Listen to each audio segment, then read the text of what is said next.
চট্টগ্রাম ফুল উৎসব ২০২৬। Main gate দিয়ে ঢুকতেই প্রথমেই দেখা যাবে আই লাভ ফ্লাওয়ার লেখা, খুব সুন্দর করে ফুল দিয়ে আঁকা, যা লেকটার মধ্যে অবস্থিত। তার মধ্যে এমন সুন্দর সজ্জিত ময়ূর, পতাকা, গিটার, আরও অনেক কিছু, প্রজাপতি, গাছ, অনেক কিছু সাজানো আছে।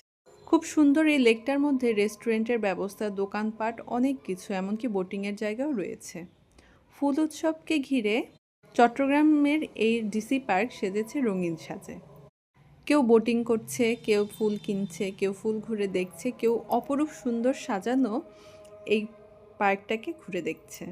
লাইটিংয়ের সমাহারে পার্কটা খুব সুন্দর সেজে উঠেছিল।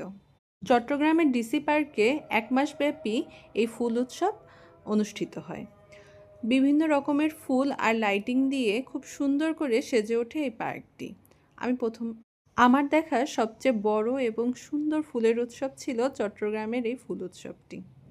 জানা না জানা বিভিন্ন রকমের সুন্দর সুন্দর ফুলের দর্শন পেয়েছিলাম এখানে। শুধু ফুল আর লাইটিং নয়, কনসার্টও হয় এই ফুল উৎসবে। কাপ প্লেট সাজানো ফুল, এক অপরূপ সুন্দর সমারোহ এখানে রয়েছে। শুধু ফুল নয়, পার্কের একটা অংশ জুড়ে রয়েছিল মাটির খেলনা, খাবার, বাচ্চাদের খেলনা, অনেক কিছু। মেলা বসেছিল। চট্টগ্রামের এই ফুল উৎসবটি বিনোদন এবং সৌন্দর্য উপভোগ করার